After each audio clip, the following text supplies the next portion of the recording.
Jamnalal Bajaj Institute of Management Studies, Mumbai is a well-known institute for its MBA course.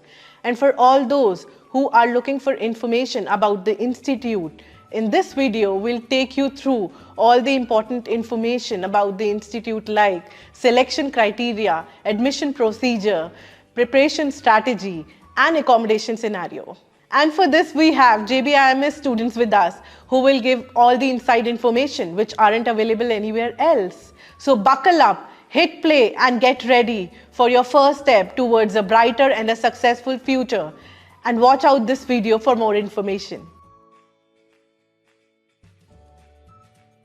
For MSc Finance, you have essentially the CET. Then you can also give CAT, and then you also have an entry through UPSC.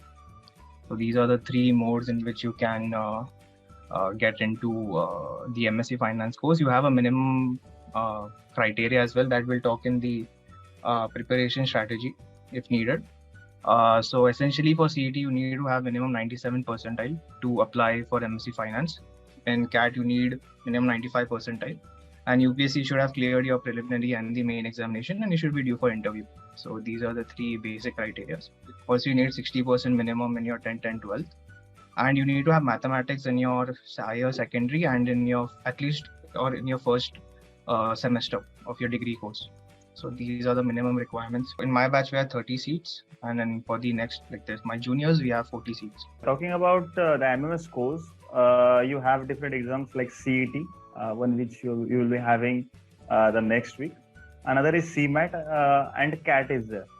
So as far as CET is concerned, 140 plus score is, I think it's enough. Talking in terms of percentile, so 99.93, 94 percentile is something where the cutoff gets. Talking about the number of seats for MMS. So 102 seats are for Maharashtra candidates and 18 seats are for all India candidates. Apart from this, around about 36 seats are for NRI quota. So this is about the MMS. Just you have to get the marks in CET score, and you have to get into the JBIMS, one of the dream college, of course. For us, like for MSc, since we have profile evaluation, you'll also need your work ex certificate. So what work ex that you have taken, so you need to get that from your provider or whoever employed you. And also for the application procedure, so MMS is different. So that's through DT. For us, it's through our website.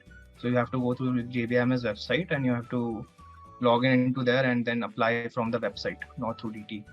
So that's a brief on. So talking about the documents, it's basic documents like 10th, 12th and graduation certificate as well as your degree, the undergrad, whatever you have done. So that degree certificate. If you're changing the university, as JBIMS belongs, it comes under Mumbai University. So if you're changing the university coming from Pune or any other university, so you need the migration certificate from that university. Apart from this, the income certificate is one of the document. And if you belong to any category or if you're having any kind of reservation, that in that case, you should have the caste certificate, non-creamy certificate, maybe the EWS certificate for economically weaker section. I think these certificates are more than enough. So for CET, my strategies differed. We both started with abstract. Abstract was the strong point for both of us. Second for me was verbal. So I would give 15 minutes for abstract, 25 minutes for verbal. And I would make sure that I don't, I finish the section here itself. And then for the remaining time, I would give it for LR and quants. That would be like round wise. So I'll first solve the easy questions for both LR and quants and then go for the most difficult ones, how it goes. And then obviously give 5 to 7 minutes for the flipping, like basically to just mark random answers because there's no negative marking here. So that is similar to what we did for CET. But that didn't work out for us because I was in slot 1 and then it came jumbled and then basically the entire strategy messed up in the end. So I hope that does not happen here. But yeah, that essentially was our game plan. And then for further MSc, this is just one part. Like for if you want to get into MSc, you also need to have an application rating score. So that essentially constitutes 60% of your CET or CAT score. So the higher you have, the higher score you will get over there. Then around 15 marks for your 10th, 12th and graduation. So all these three constitute 15 marks. Then 20 marks for your extracurricular/work-ex. So if you have work-ex, that would amount to, if you have decent work-ex and for X number of years, 20. And if you have, really good extracurriculars, that will also fetch you 20 marks. Post which you have diversity, that gives you 5 marks in MSc Finance. So this constitutes your application rating score of 100. And then there's your in-person assessment score. So this happens by the institute. So you have to go through 3 rounds over here. You have your VAT. That would, for us, we had it online. So for us, it was 3 days. But for our juniors, which happened this year, everything happened in one day itself. So VAT is basically written ability test. You'd be given a topic. I remember my topic was Industry 4.0. So you essentially get 15 to 20 minutes to write a certain number of words on it, express your views, and based on the quality and content that you write, you'll get certain marks on that. So that constitutes 20 marks. Then you have your group assessment or group discussion. You'll be given a topic. My topic was regarding semiconductor shortage. It's not necessarily like finance topic comes. It's usually general to give everyone a fair playing chance, because not everyone is from a commerce background. I myself, being from engineer, I did not have much finance knowledge. So yeah, it's basically kept at the same level. So for me, it was semiconductor shortage. For some, it was work from home or work from office, which is better. So things like that. So they just check how well you communicate, how are you in a group discussion, how do you verse with others. So that's important. So that again constitutes 20 marks. And then you have finally your personal interviews. So that is taken by JBIMS, faculties or people who are involved in the admission committee. So they'll take your interviews, and that goes for around 20 to 30 minutes. There you'll be, mainly focused on, why MSc Finance, and, what have you done that drives you towards this course, and, things like that. Basic questions on finance. You should, prepare, you should read news daily. That's very important. You should have a good grasp on the daily news that's going on. So that constitutes 60 marks. So personal interview holds a high weightage. So it depends on how that interview goes for your selection. So this is it. So 100 and 100. So application rating from 100, they'll take 60% marks. Or in person from 100, they'll take 40% marks, and then you'll get a final score. So they usually call 400 people for this shortlisting, and from 400, they'll take 40 from this year. They'll take 40 people from there. So that is how the process goes. So you need to, for that, you need to be thorough on your reading. You need to have, decent general knowledge on stuff that's going on. For group discussions, again, it's good if you have a mentor, if you can, talk to someone on this and can get it sorted out. So that is basically the preparation strategy for MSc Finance here. So there were sections like abstract, quant, LR, and verbal. So LR was including the puzzles. 6 puzzles were there, which constitute to around about 30 questions. So what my strategy was, first of all, you identify your own strengths and weakness, which topic you can tackle better, and which is the worst topic for you. So in my case, abstract was my plus point. It was my, the strongest area, I can say.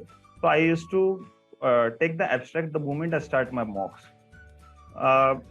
There were 25 questions in abstract. I used to allot 10 minutes for 25 questions with the accuracy around about 23 to 24, or sometimes I used to get 25 and 25 in abstract. So that was my strength. So I was tackling it beforehand. And after abstract, then I used to take quant, which was my second strongest after abstract. And I used to allot around about 50 minutes and used to attempt around about 40 questions in that.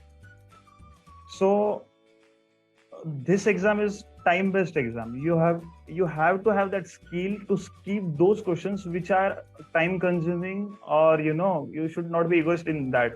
Solve that quant section. Secondly, after quant, third was my LR, logical reasoning. So in logical reasoning, out of 75, there used to be 2 categories. 45 questions were simply on LR, and 30 were I think puzzles were there. So there were 6 puzzles, 5 questions each, and which constitutes to 30 questions. So I used to leave those puzzles and take that 45 questions. Then comes verbal. Verbal was my comparatively the weaker section. So I used to have it afterwards only. And I used to attempt almost 25 to 30 questions in that. And I used to give 15 to 20 minutes. Okay. So, and after that, I used to have the remaining questions from the quant and LR sections.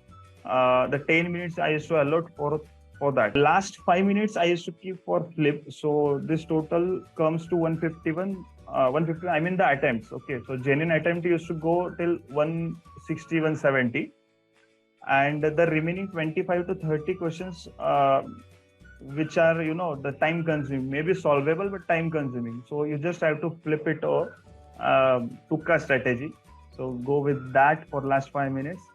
So what used to happen, from this 160 to 170 genuine attempt, I used to almost get 140 with accuracy, and amongst that 30 which I have flipped Tukka strategy. So from that 30, I used to get 8 to 9 right answers. So this was my strategy. South Bombay is our campus essentially. We'll mostly be hanging out, in marine drives and areas like that. So yeah, and the hostel is merit basis, as he mentioned. So it should be in your top scorer, sort of a thing, to get into hostel. Actually, we have hostel JS Hall, which is quite near to the Marine Drive, which is a dream place for I think each and every of you. And it's situated almost in the most premium area. The allotment takes place after you get into the college, like on the merit basis, that you will get to know once you get into the JBIMS. This is all I can say.